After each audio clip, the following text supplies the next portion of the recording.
Welcome to iDream media. So BP చాలామంది ఈ సమస్యతో ఇబ్బంది పడుతూ ఉన్నారు. చిన్న వయసులోనే 20 ఇయర్స్ ఆఫ్ ఏజ్లోనే హై బీపీ అనేది ఇబ్బంది పెడుతుంది. అసలు ఎందుకు ఈ సమస్య ఇంతలా వస్తుంది? మరి బీపీకి టాబ్లెట్స్ వాడాల్సి వస్తే జీవితాంతం వాడాల్సిందని వివరాలు తెలుసుకుందాం. ఈరోజు మనతో పాటు ఉన్నారు ప్రముఖ general physician doctor Prashanth Reddy గారు from Renovo hospitals, Banjara Hills. Doctor గారు నమస్తే అండి.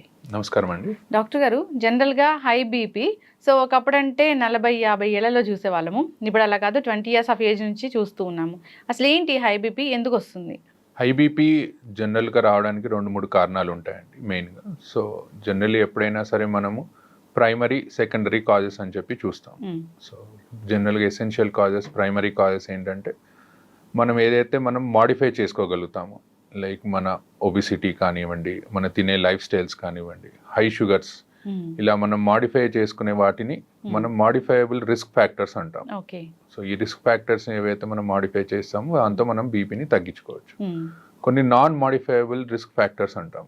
దాంట్లో మన జీన్స్, జెనెటిక్ కానివ్వండి, కిడ్నీ డిసీజ్ కానివ్వండి, లేకపోతే ఇంకేదైనా ఇతరత్ర మన బాడీలో ఉన్న ఆర్గన్స్ ప్రాబ్లమ్స్ ఉన్నప్పుడు దాన్ని నాన్ మాడిఫైయబుల్ రిస్క్ ఫ్యాక్టర్స్ అని తీసుకుంటాం. దానివల్ల బీపీ వస్తే మనం కంట్రోల్ చేయలేమా?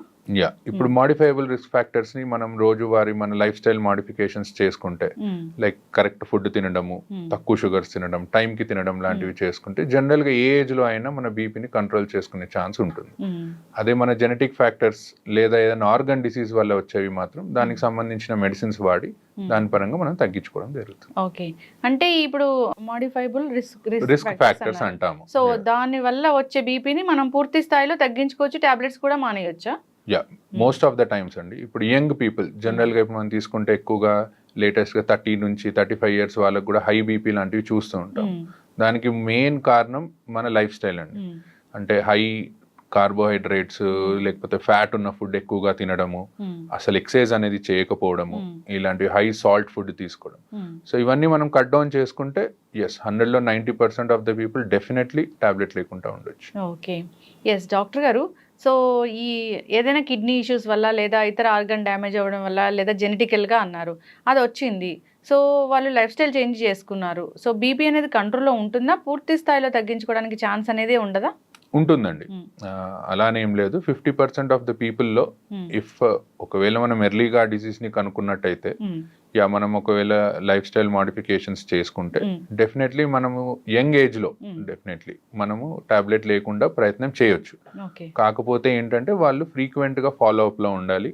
సో అప్పుడు మనం ఏంటంటే ఏమాత్రం బీపీ పెరిగినట్టు అనిపించినా వాళ్ళని మెడిసిన్ మీద స్టార్ట్ చేసుకోవాలి. ఓకే, డాక్టర్ గారు, అసలు బీపీ లెవెల్స్ అంటే ఏది హై బీపీ, ఏది నార్మల్ అంటారు? జనరల్గా మనము అమెరికన్ హార్ట్ అసోసియేషన్ అనే వాళ్ళది గైడ్ లైన్స్ ప్రకారం బీపీ అనేది తీసుకుంటాము. సో అందులో ఎప్పుడైనా 120/80, అంటే మనం అందరం బీపీ చూసి వాల్యూ చెప్తూ ఉంటారు. పైంది సిస్టాలిక్ అని, కింది డయాస్టాలిక్ అని అంటాము. సో 120/80 కంటే ఎక్కువ వెళ్తుంది అంటే పేషెంట్కి బీపీ వచ్చే లక్షణాలు స్టార్ట్ అవుతున్నాయని అర్థం. సో 140/80 కంటే ఎక్కువ వెళ్ళింది అనుకోండి, కంపల్సరీ దాన్ని మనం బీపీ కిందే పరిగణిస్తాం. ఈ మధ్యలో 120 నుంచి 130 మధ్యలో, 130 నుంచి 140 మధ్యలో ఉన్న వాళ్ళని స్టేజ్ 1, స్టేజ్ 2 కింద పరిగణించి వాళ్ళకి మెయిన్గా ఈ లైఫ్ స్టైల్ మాడిఫికేషన్స్ చేసుకోండి, మీకు టాబ్లెట్స్ అవసరం లేదు అని చెప్తాం. 140/80 కంటే ఎక్కువ ఉన్న వాళ్ళకి మాత్రం టాబ్లెట్స్ వాడమని స్టార్ట్ చేయమని చెప్తాం. ఓకే, కొందరికి ఓన్లీ డయాస్టాలిక్ మాత్రమే ఎక్కువగా ఉంటుంది కదా డాక్టర్ గారు, అది డేంజర్ అంటారా? డయాస్టాలిక్ జనరల్గా ఎక్కువయ్యేది మన లోపల ఏదన్నా ప్రాబ్లం ఉన్నప్పుడు అవుతుందండి. మెయిన్గా ఈ కిడ్నీ డిసీజెస్లో, లేకపోతే థైరాయిడ్ ఉన్న వాళ్ళలో, ఇలాంటి వాళ్ళు ఒబిసిటీ ఉన్న వాళ్ళలో, లేదా sleeping disorders problem, obstructive sleep apnoea అంటాం, ఇలాంటి వాళ్ళలో జనరల్గా మనం డయాస్టాలిక్ బీపీ కూడా ఎక్కువ అవడం చూస్తుంటాం.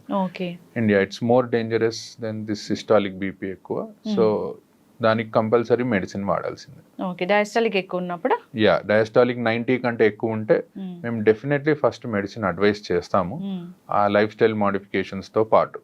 ఒకవేళ తగ్గుతుంది అనుకుంటే మెల్లిగా మెడిసిన్ ని డిస్కంటిన్యూ చేస్తాం. ఓకే డాక్టర్ గారు, అసలు ఈ బీపీ 140/80 ఉంది. సో అలాంటి వాళ్ళు ఉప్పు ఎక్కువగా తినడం లేదా కొన్ని రకాల ఆహార పదార్థాలు ఎక్కువగా తినడం వల్ల బీపీ ఫ్లక్చువేట్ అవుతుంది, హై అవుతుంది అంటారు. సో అవి ఏంటంటారు?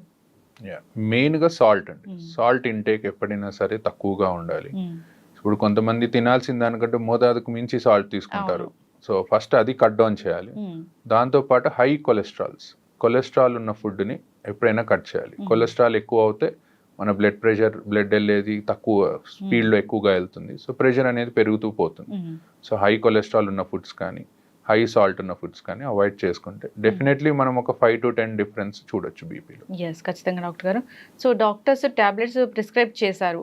సో ఏ టైంలో, అంటే ప్రతిరోజు ఒకటే టైంలో వేసుకోవాలా, ఎప్పుడైనా టైం మారితే ఏమైనా ప్రాబ్లమా? సో టాబ్లెట్ వేసుకున్నామా లేదా అని మర్చిపోయి ఇంకో టాబ్లెట్ వేసుకుంటే ఏం జరుగుతుంది? జనరల్గా మన బాడీకి ఒక లైఫ్, మనకి ఎలా అయితే లైఫ్లో ఒక క్లాక్ లాగా ఉంటుందో మన బాడీకి కూడా ఒక క్లాక్ ఉంటుందండి. ఆ క్లాక్ ప్రకారమే మన హార్మోన్స్ రిలీజ్ అవ్వడము, మరి పని చేయడం లాంటివి ఉంటాయి. సో అందుకే జనరల్గా either mornings or evenings we advise. So either morning before 9 o'clock అట్లా లేదా 10 o'clock లోపు, ఈవినింగ్స్ అది అడ్వైస్ చేస్తాం. సో టైం ప్రకారం తీసుకుంటే ఏంటంటే మన బాడీకి సర్కేడియన్ రిథమ్ అని ఉంటుంది, దానికి బాడీకి అడ్జస్ట్ అయ్యి టాబ్లెట్ సరిగ్గా పనిచేస్తుంది. టాబ్లెట్ సరిగ్గా తీసుకోకపోవడం అంటే కొంతమంది ఒక రోజు తీసుకుంటారు, 2 రోజులు తీసుకోరు, మళ్ళీ తీసుకుంటారు. సో దానివల్ల మోర్ డేంజర్ దాని టాబ్లెట్ తీసుకోకపోవడం. సో దానివల్ల ఏమవుతుందంటే బాడీకి పని చేయాలా పని చేయొద్దా అనే దాంట్లో పడిపోయి టాబ్లెట్ పనితనం ఇంకా తగ్గిపోతుంది. ఓకే, అంటే ఒక రోజు 2 రోజులు తీసుకోవడం మానేస్తే మళ్ళీ తర్వాత స్టార్ట్ చేస్తే అలా అంటే దాన్ని ఫ్రీక్వెంట్ గా చేస్తే ఎప్పుడన్నా ఒకసారి అనేది అందరూ మర్చిపోతారు, that's okay, but maximum times మర్చిపోకుండా రోజు వేసుకోవడం is better option. Yes doctor గారు, ఫీవర్స్ వచ్చినప్పుడు నార్మల్గా డోలో అలాంటివి వేసుకుంటూ ఉంటారు. సో అది డాక్టర్ దగ్గరికి వెళ్ళే పని లేకుండా ఇంట్లో over the counter of medicine వాడుతూ ఉంటారు.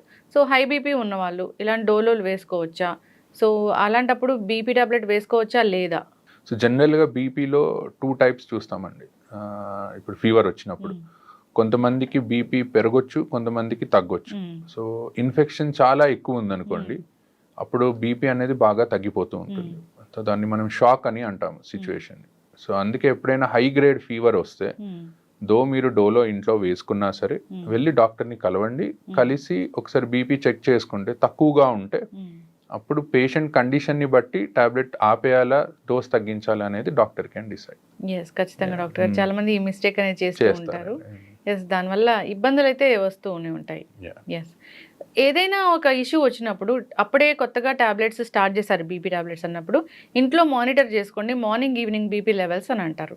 సో ఆ బీపీ లెవెల్స్ మానిటర్ చేసుకున్నాక నెక్స్ట్ ఎలాంటి టాబ్లెట్ రాయాలి, తక్కువ రాయాలా, డోసు ఎక్కువ రాయాలా, అలా చెప్తూ ఉంటారు కదా డాక్టర్ గారు. సో అప్పుడు ఏదైనా ఒక 2-3 రోజులు ఫ్లక్చువేట్ అయ్యి 2-3 రోజులు హైగా అయ్యి తర్వాత నార్మల్గా ఉంది లేదా లో అయిపోయినప్పుడు అప్పుడు టాబ్లెట్స్ రాయడం అనేది ఎలా ఉంటుంది, ప్రిస్క్రైబ్ చేయడం అనేది ఎలా ఉంటుంది?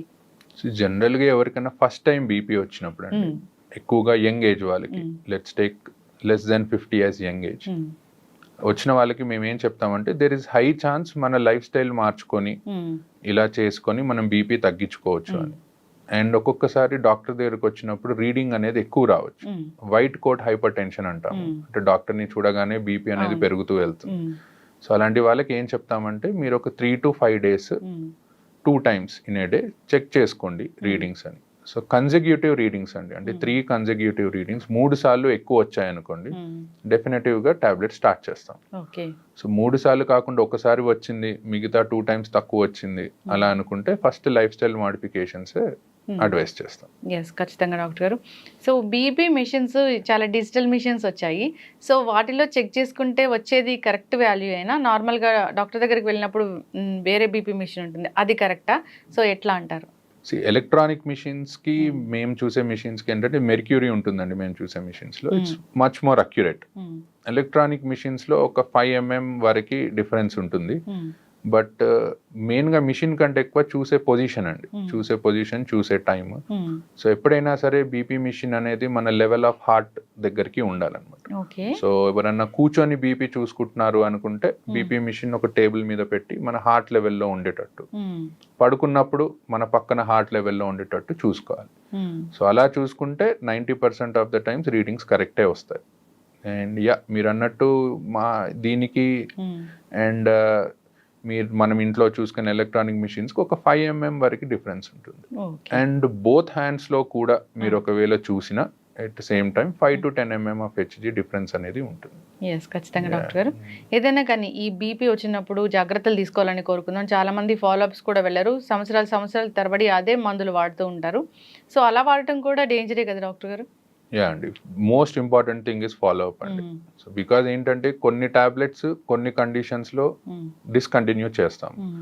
సపోజ్ ఒక 50-year పర్సన్కి మనం టాబ్లెట్ స్టార్ట్ చేసాం అనుకోండి, బై 60 years వచ్చేసరికి ఆయనకి వేరే ఏదైనా కాంప్లికేషన్ ఏదైనా ఉండొచ్చు, ఏజ్ పరంగా కిడ్నీ ప్రాబ్లం ఉండొచ్చు, డయాబెటీస్ వచ్చి ఉండొచ్చు, హార్ట్ ఇష్యూ వచ్చి ఉండొచ్చు. అలాంటప్పుడు ఆ టాబ్లెట్ కంటిన్యూ చేయాలా డిస్కంటిన్యూ చేయాలా అనేది మేము కండిషన్ని బట్టి మారుస్తూ ఉంటాం. సో ఫ్రీక్వెంట్ ఫాలోఅప్స్, ఎక్కువగా కుదరకపోయినా అట్లీస్ట్ ఒక 3 to 4 monthsకి ఒక్కసారైనా డాక్టర్ని వెళ్ళి కలవడం, ఏం టాబ్లెట్స్ వాడుతున్నారో చూడడం, అండ్ ఫ్రీక్వెంట్గా కిడ్నీ చెకప్ అనేది ఒకటి చేయించుకుంటూ ఉంటే బెటర్. బీపీ ఉంటే కిడ్నీ కూడా ఫెయిల్ అవుతుందని చెప్తారు కదా డాక్టర్ గారు? యా, జనరల్గా ఏంటంటే ఏ బీపీ కానివ్వండి, డయాబెటీస్ కానివ్వండి, మన బాడీలో కిడ్నీని, హార్ట్ని, ఐస్ని ఒకవేళ ఎక్కువగా ఉన్నాయి అనుకోండి లెవెల్స్, డ్యామేజ్ చేస్తూ ఉంటాయి. సో ఇవి లాంగ్ టర్మ్గా బాడీలో మనకి ఎర్లీ ఏజ్లో బీపీ వచ్చినట్టయితే లాంగ్ టర్మ్గా కాంప్లికేషన్స్ వచ్చే ఛాన్స్ ఎక్కువగా ఉంటుంది. కానీ మనం ఫ్రీక్వెంట్గా ఒకవేళ చెకప్ చేయించుకొని టాబ్లెట్స్ కరెక్ట్గా వాడితే మాత్రం మోస్ట్ ఆఫ్ ద టైమ్స్ ఎవరికి కిడ్నీ డిసీజెస్ అనేవి రావు. బీపీ పేషెంట్స్ని తీసుకెళ్ళినప్పుడు డాక్టర్స్ అడుగుతుంటారు బ్లర్ విజన్ ఏమైనా ఉందా మీకు అని, అది ఎందుకు డాక్టర్ గారు? బేసికల్గా హైపర్ టెన్సివ్ రెటినోపతి అని అంటామండి. అంటే హై బీపీ ఉండడం వల్ల ఐస్ డ్యామేజ్ అవుతూ ఉంటాయి, ఆ రెటీనా అనేది డ్యామేజ్ అవుతూ ఉంటుంది. అండ్ సో దానికోసం ఏంటంటే ఎవరైనా కొత్తగా బీపీ డయాగ్నోస్ అయిన వాళ్ళు, హై బీపీతో డయాగ్నోస్ అయిన వాళ్ళకి ఫస్ట్ వెళ్ళి ఒకసారి ఐ చెకప్ చేయించుకోమని చెప్తాం. ఎందుకంటే మనకి ఎన్ని రోజుల నుంచి హై బీపీ ఉందనేది తెలియదు, ఎంత డ్యామేజ్ అయిందనేది తెలియదు. సో ఒకసారి చెక్ చేయించుకొని దాని తర్వాత దెన్ వి గో అహెడ్. ఖచ్చితంగా డాక్టర్ గారు జాగ్రత్తలు అయితే తీసుకోవాలని కోరుకుందాం, ఫాలోఅప్కి వెళ్ళాలని కోరుకుందాం డాక్టర్ గారు. సో బీపీ అంటే అదేదో చిన్న విషయం కాదు, సో అది కంట్రోల్లో లేకపోతే ఆర్గన్స్ అనేవి డ్యామేజ్ అవుతాయి, కాబట్టి జాగ్రత్తలు తీసుకోవాలని కోరుకుందాం. చాలా చక్కటి ఇన్ఫర్మేషన్ అండి, ధన్యవాదాలు. Thank you.